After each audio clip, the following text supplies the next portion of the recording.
Hi, I'm Yaakov Katz, and welcome to a special episode of the Jewish People's Podcast by JPPI.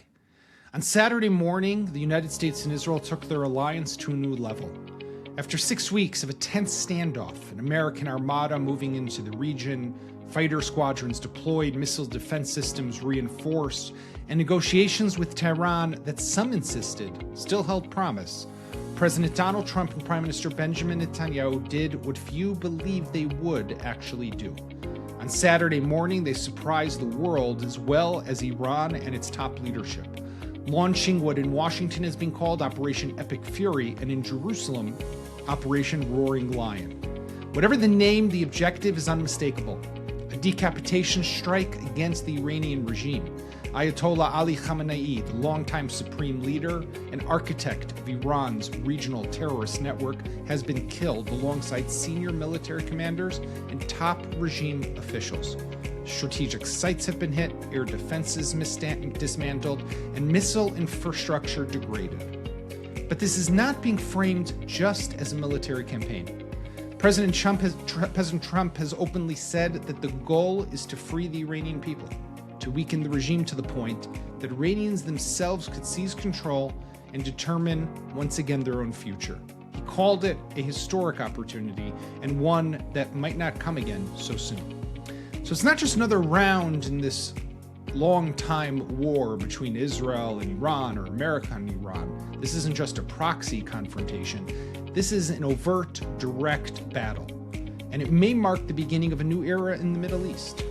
So what are the objectives of this war? Is this about the nuclear facilities and ballistic missiles, or about regime change? And how is the campaign actually going? What's going to happen next? And how will the Arab states, which are also coming under attack, how will they respond? To help us understand this moment, I spoke with Elliott Abrams, the former Deputy National Security Advisor under George W. Bush and former U.S. Special Representative for Iran during President Trump's first term. Elliott has seen American power applied in this region before. He has debated regime change, deterrence, escalation, and restraint from deep inside the White House and in the corridors of power. So today, I ask him, is this truly the opening of a new Middle East? Stay with us.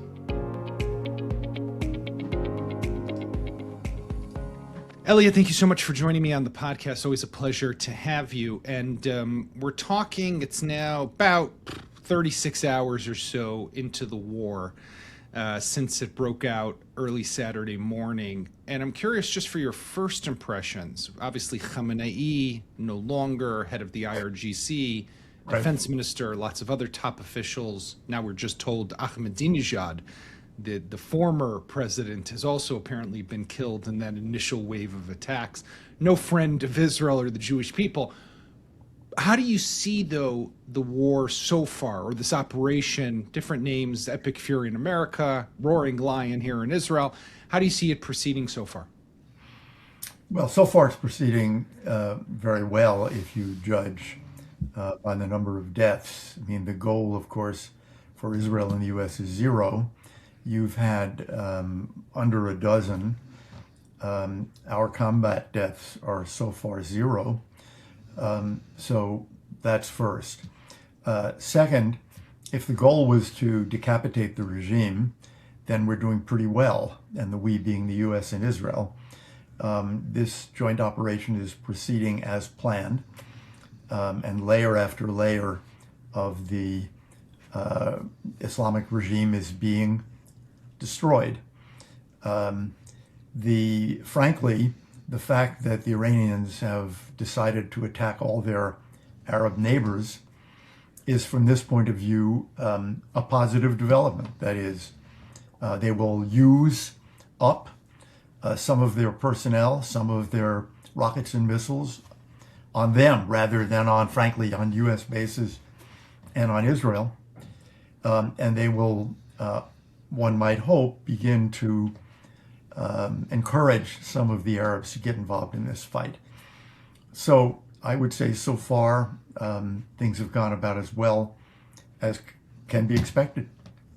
Were you surprised by the president's decision to launch the operation? Because, yes, on the one hand, he was amassing a huge military presence in the Middle East, said to be the largest since the eve of the Iraq War back in 2003. But also at the same time, those talks were taking place. There was some optimism after the last round on Thursday in Geneva. The Omani foreign minister came to Washington, went on Face of the Nation, and basically said, look, this is good. We're close to a deal. I mean, were you surprised by Trump's decision to do this? Because it does also, politically speaking, kind of goes against his party, what they thought he was going to do, his base support, and of course, I mean, not to mention what the Democrats and the left who are now bashing him. Yeah. Well, a thorough answer to that question will take 3 hours. But let's start with surprise. I think we learned from the buildup, the armada in the Caribbean that was then used against Venezuela, that when Trump builds an armada like this, when he puts half the Navy and Air Force in a place, he's going to use it. He's not going to back down. So, I mean, 2020 hindsight, but we should have seen that. Second, you and I think, probably agree that these negotiations have been for decades a ploy by Iran. They never produce anything good. Right. I think what we learn here is that Donald Trump thinks that too. Who said the negotiations were going well? The Omanis said it, and the Iranians said it. The Americans did not say it. You did not hear that, really, from Witkoff, from Kushner, from Trump. And in fact, you began to get some things in the press a few days ago in the U.S. suggesting, no, actually, it had not gone well. So Trump seems to have the same view of Iran as a negotiator. It's delay, delay, delay. They never agree to anything. And in this case, it seems that they did not agree to anything, even to a nuclear deal. So I'd say that's very striking, that Trump came to this kind of hardline view. We're not going to allow the Iranians to kill years in negotiations. Now, on the, I guess, same question, I would say Trump has 3 rules about intervention, about use of military force. One and done. That is, he wants something he can announce when it's over. No casualties and no invasions. And he's broken rule number 1 and rule number 2. Clearly, he's broken rule number 1 because he announced this is going to go on for days and days. Right. Maybe even weeks. On the no casualties, in his original statement, the one where he's wearing the USA hat, he said there might be casualties, correct? There may well be casualties. What he has not broken and will not break is the no invasions rule. This is not going to be Afghanistan or Iraq. This is an air war from the U.S. point of view. So that brings me then to the question. The decapitation, very impressive, right? Khamenei eliminated, managing to use some tactical deception, at least, to get all these people to gather for these meetings where they were apparently eliminated. But for every evil person killed in Iran, I have to assume there's another evil guy waiting in the wings to fill that role. There's no shortage of bad people there. And therefore, that vacuum will be filled. It's already being filled. We're hearing already of appointments that have already been made. But what is your assessment of this idea? And you mentioned the air power. So some people are looking to Libya as where the United States did use air power. The people overthrew Gaddafi ultimately. It didn't kind of go the way we wanted it because the country really fell apart in a million different bad ways. Yeah. But is it possible here, as Trump did say in that same speech that you mentioned, that this will be the opportunity for the brave Iranians to seize power and to overthrow the regime? An opportunity, I think, that he said has never presented itself in generations. I think there are 2 levels of possibility here. The great possibility is that one. That is that Iranians rise up. Too many of them rise up for the government, the regime, to put them down. And this is really the moment at which popular government, ruled by the people, I was going to say returns to Iran, but comes to Iran. And, that's a possibility. We all hope it happens, but it may well not. But I think there is something that is going to happen. I think the Islamic Republic, as we have all known it, is probably dead. Yeah, they'll name somebody supreme leader. Of course, he may not last. It's kind of like the leaders of Hamas. But Khamenei was really supreme. Khamenei was able to give an order to someone like Soleimani or the army or the Revolutionary Guards, do this and don't do that. That was the end of it. Right. He really ran the place. And of course, the nuclear program as well. Right, but I don't think that's going to happen now. Mm-hmm. They'll find some ayatollah, they'll name him. He won't be the leader, the unquestioned leader of those people in Iran who support the regime, of supporters outside Iran, of the IRGC and the army. It's not going to be the same. It's also not the same because they have now completely alienated all their Arab neighbors. And they are a much, much weaker country. They are already today. Give this another week of U.S. and Israeli attacks, and maybe even some Arab attacks, a much, much weaker country. This time, the nuclear program truly, truly obliterated. And I would assume that after a week of this, the missile program obliterated. Their economy, much damaged. So if the Islamic Republic survives, it'll be a transformed and weakened Islamic Republic. And I would say the date of its final collapse will have been moved a good deal closer. We don't know that date. We all hope it's this week, right. But maybe it's months, maybe it's years away. It's closer. You mentioned again the attacks against their Arab neighbors. So we know already attacks against Kuwait, Saudi Arabia, Bahrain, the UAE, Iraq.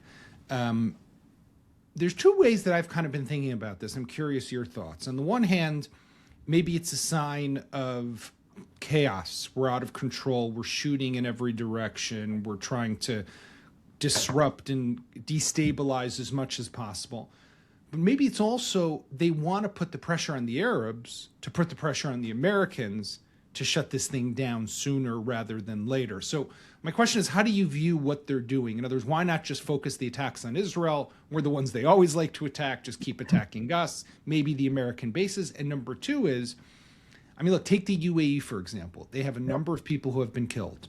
They're talking about over, I think, 150 ballistic missiles that have been intercepted, 450 or 500 drones that have been intercepted, including attacks on the Burj Khalifa, the tallest building, the most iconic building in the Emirates. And still, they're not getting involved yet. Do you think there's going to be a tipping point for these countries as well? I'm not sure of that, because I think they may believe this can only go on for a few days. They're going to run out of missiles. I mean, that's 150 ballistic missiles, by the way, not shot at Israel. Right. And they're doing this, as you know, to all of these countries. I mean, if it's 150 each, that's 1,000 missiles. We only thought they had about 2,000 missiles. No doubt American and Israeli strikes have eliminated some of them. They've shot hundreds of it at Israel and others. So they may believe, okay, we just need to defend ourselves till Wednesday. Maybe. I would think that the two who have the capability to strike, the Emirates and the Saudis, may decide to do so. The question, I think, would be whether they strike, say they're going to strike missile launchers, purely defensive, they will claim, or try to do something more and say, you know, we also hit the IRGC or a military base. I think that's probably less likely, particularly in the Saudis' case. The Saudis, after all, do have a very complicated question of public opinion. And I don't know what public opinion in Saudi Arabia, and maybe they don't know, thinks of the last 36 hours. The Emirates are freer because they really don't have public opinion. They can do whatever they want. And I think they're actually a more likely attacker and have a very capable little air force. And It's interesting what you say about the Saudis, because according to a report in the Washington Post, it was MBS Mohammed bin Salman, the crown prince, together with, of course, Netanyahu, who had been pushing Trump, unlike what it seemed on the outside, but had made a number of phone calls over the last month or so to the president, urging him to take action against Iran, not to let this moment slip by. Do you think, Elliott? I mean, you served under Trump and held this file on Iran. Was your impression, or is your impression still, that because part of this is going to come down to him, right? And whether he can stick with it for a while and not get distracted, not get fed up, not say, wrap this up, I'm done, let's move on to something else. Can the president stay with this for some time if it's needed, let's say another week or so? Yeah, I think so. I say that without having seen any opinion polls in the U.S., and there will probably today, certainly by tomorrow, be some flash polls. I think a critical barometer here are any Americans dying. In the case of Venezuela, there was one American badly wounded who was pointed out during the State of the Union message, but nobody died, and that gives him greater leeway. I think the politics of this is interesting and worth a moment, because who's been against this in Washington? The vice president. It was interesting when you saw that photo of the president conferring with aides. Who's there? Secretary of State Rubio, the White House Chief of Staff Susie Wiles, CIA Director John Ratcliffe. Who's not there? The Secretary of Defense, the Director of National Intelligence, Tulsi Gabbard, and the VP. Right. You will remember that last week the VP invited the Omani foreign minister to Washington. Rubio didn't invite him, and the president didn't invite him. This was not a state visit or something. Vance invited him in an effort to head off this attack, which, the president is a shrewd guy. He knows what's going on. This will bring some distance between them. It was noticeable that during the State of the Union message, the president pointed to Secretary of State Rubio and said, "Wonderful job, greatest Secretary of State ever." Yeah, I saw that. Not a word about Vice President Vance. Well, he was sitting behind him. Maybe he forgot he was back there. No, I'm kidding. So I really, it's very interesting. Now, Vance is close to Tucker Carlson. Carlson immediately after this attack denounced the attack. The word he used was disgusting, and blamed the Jews. This is going to have a political impact, and it's going to have an impact inside the administration. Vance is really caught here. He doesn't want this kind of activity. He fought it. He tried to head it off. Now he's got to support it. But he certainly hasn't been on all of the shows this morning supporting it. So that's an interesting political problem for the president. I would say that just about every Republican has been supportive. The ones you would expect not to be have not been. Rand Paul. There are 53 Republican senators. I think you will see 50 immediately support the president here. And I think he's got a lot of running room. People like success. So does this look successful? So far, it does. And to no American casualties. And I think it's a good point, because it's very telling. Like, if they know they're attacking Saturday morning Israel time, middle of the night Friday, there's enough time for J.D. Vance to get down to Palm Beach, to be in that skiff or whatever it was that they built inside Mar-a-Lago, if the president wanted him at his side. And the fact is, he wasn't. Is it possible, Elliott, because you also you do have a good handle on the Republican Party, is it possible that this will be looked at as Israel dragging the United States into this war? The president in his speech did outline why this is an American imperative. The Iranians have been attacking us. He goes back to the 1980s, the Marine barrack bombings, and so much more. The support of militias in Iraq, the roadside IEDs, et cetera, and of course the nuclear program. But The USS Cole was another example that he gave. I mean, Yeah. but here, this is very much seen as an Israeli operation alongside America. And already we are a bit of a lightning rod within the Republican establishment. You mentioned Tucker Carlson. Could this go sideways for Israel in that sense? Well, that, of course, is a really important question.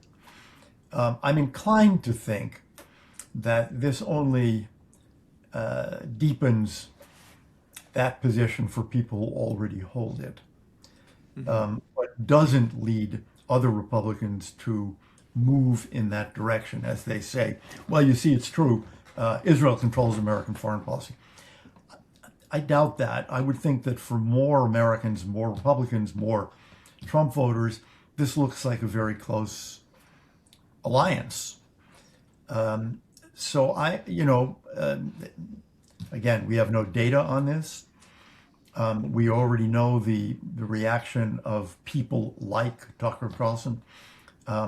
They do have a problem, which is, are they going to turn into enemies of the president? That is, do they actually want to keep on attacking the president? And Carlson, for example, said the attack was disgusting. He didn't say anything about Trump, but that's a difficult road to keep, a narrow road to keep on. I think we will certainly hear from people on the far right and far left. We've already heard from some of them on the far left. This is the Israelis, the Jews dragging the United States into another war. But it's interesting to me, for example, that on the killing of Khamenei himself, the United States has been forcefully saying this was CIA intelligence. Now, we didn't have to do that. Right. I'm really struck by that. We could have been silent and let people conclude, well, the U.S. is doing, going after the nuclear sites, missile sites. The Israelis are doing the decapitation. But the United States did not do that. The United States claimed credit for helping in the elimination of Khamenei. By the way, it's worth making that point. The United States arrested 35 years ago General Noriega in Panama, but he was not the president of Panama.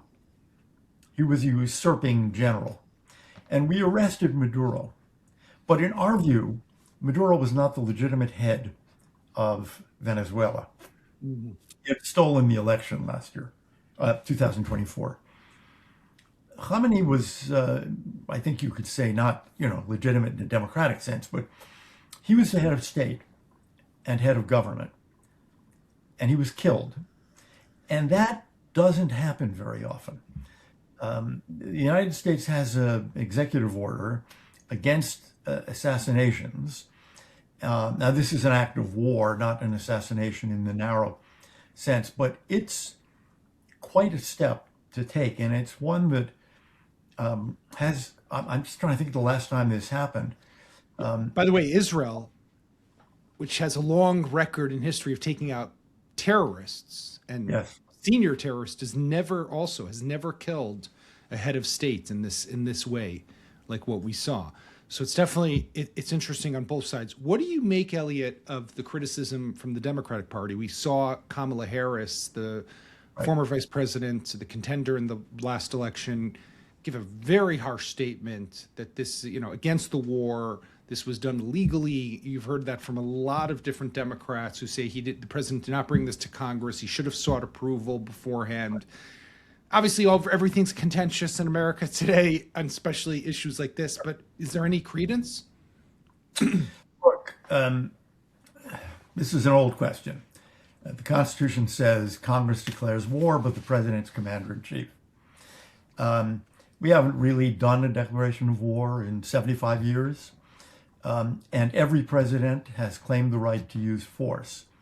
There was no declaration of war when Bill Clinton used force in the Balkans. Barack Obama bombed Libya for 70 days, no declaration of war. The War Powers Act will be followed by President Trump, I'm confident, in the sense that he will make a report to Congress within 2 or 3 days, probably today or tomorrow. And And under that act, he has 60 days in which he can conduct military operations. Now, no president has ever had to go beyond the 60 days, and this one won't either. There's, I would say, look, all of these Democratic attacks are completely predictable. The only Democratic leader I can think of who has supported this is Senator Fetterman of Pennsylvania. There are probably others in the House, maybe even the Senate. I don't think so, though. But entirely predictable, entirely partisan. If the shoe were on the other foot, the Republicans would be complaining. There is a big problem, very long-term problem here in Congress really not fulfilling its constitutional duties.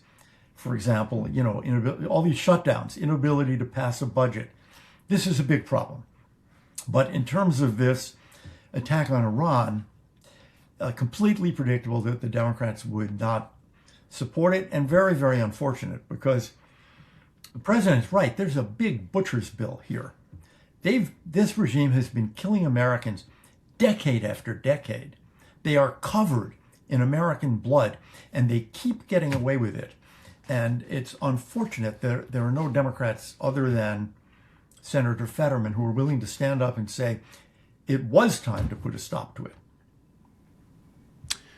What do you make, before I let you go, Elliott, of Europe here? Because, they're playing the role that Europe is great at, which is neither here nor there. Keir Starmer put out a statement yesterday where he right away said, we're not participating. It's got nothing to do with us. They had just a couple weeks ago said to the Americans, you can't use that island over, out there in the ocean, in the Indian Ocean. You can't use that for launching any strikes against Iran. Now Cyprus has missiles were fired at Cyprus. They didn't strike, but now the UK is saying, oh, well, we actually have a base in Cyprus. It's a little different. France is condemning it. I mean, America, maybe I'm simplifying things, but America has bases that have been hit, whether it was the one in Qatar, it's the one in Bahrain. Yep. There is something called NATO. When your ally is being hit, you stand with your ally. Clearly, these guys aren't happy with it, but still, where is the solidarity of the U.S.'s closest allies in Europe? I don't really want to defend Starmer, but it is true that they're completely at the mercy of lawyers. In their system, if the lawyers in the government don't give you the all clear, you can't do anything. Right. But I think you're right. We have a right to expect greater solidarity, even if it's just rhetoric. Mm-hmm. Just say this is an evil regime and we're with the Americans. Yes, I think the British situation has changed. They have that very big, one of their few foreign bases at Akrotiri in Cyprus.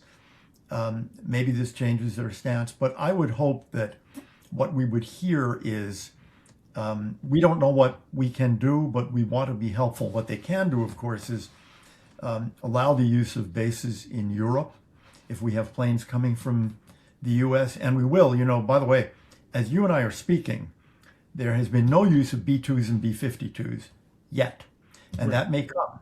Yeah. Now, they can come from the U.S. It may be easier if they come from closer bases, but and those will presumably be used for the nuclear installations, which we haven't really seen be hit yet. Yeah. Other sites we may want to hit connected to the missile program.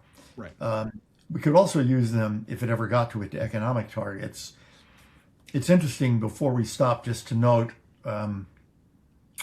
so far,